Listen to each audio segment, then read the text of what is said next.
Maya remembered the nights that she talked with James about how wondrous the world beyond the portal was and wanted to understand how Star and Moon could create such a realistic environment.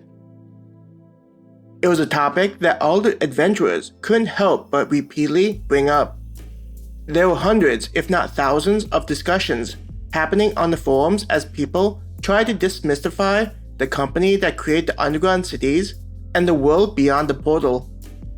A reoccurring issue was how there'd be people claiming to work for Star and Moon acting as though they were leaking information about the organization. These leaks often painted a beyond imagining picture, which made it so people disregarded the information. Such information was treated as people seeking attention by making things up. "I don't know what we can add," Kate said to Mim's words. "The things in our world are extremely different from what we see in this place," waving her arm to encompass the surrounding area. "We don't even know what is out there in our world." Sam raised an eyebrow. "What do you mean?"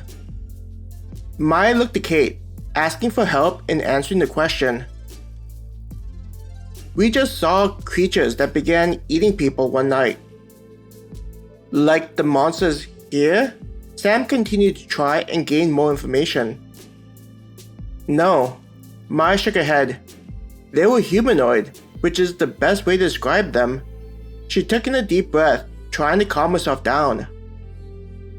"We had to escape into large underground shelters," Kate said.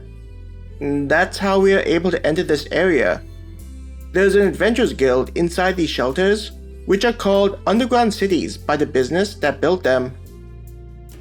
Mim and Sam listened intently to Kate's words, as though finding them fascinating to listen to. Maya didn't know whether those on the other side of the portal had talked to other adventurers from the underground cities.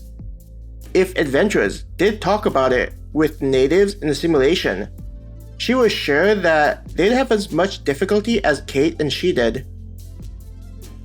"And so your entire civilization was wiped out in a single night?" Sam said in wonder after what Kate had said. "How large are these underground cities?" Mim asked. "Are they larger than Forest City?"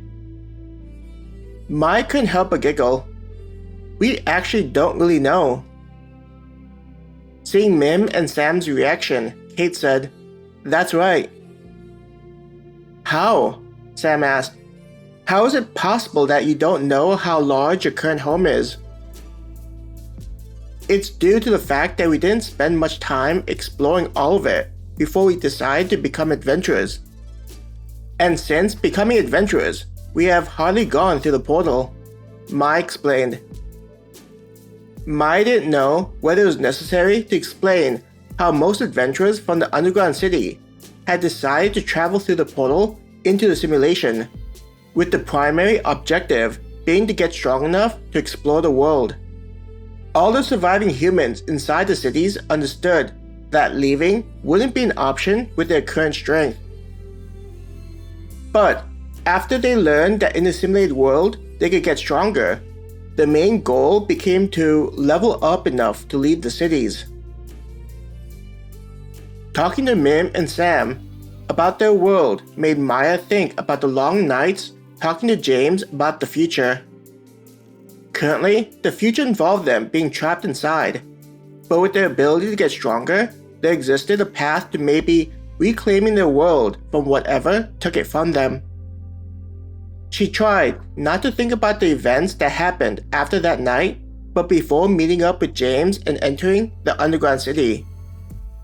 Though they could leave at any point, the fact that they'd likely be killed or eaten once they left the safety of the city didn't change the fact that they were basically trapped inside. Maya thought about the other people that entered. The majority of people that seemed happy to live the remainder of their lives comfortably inside the underground city.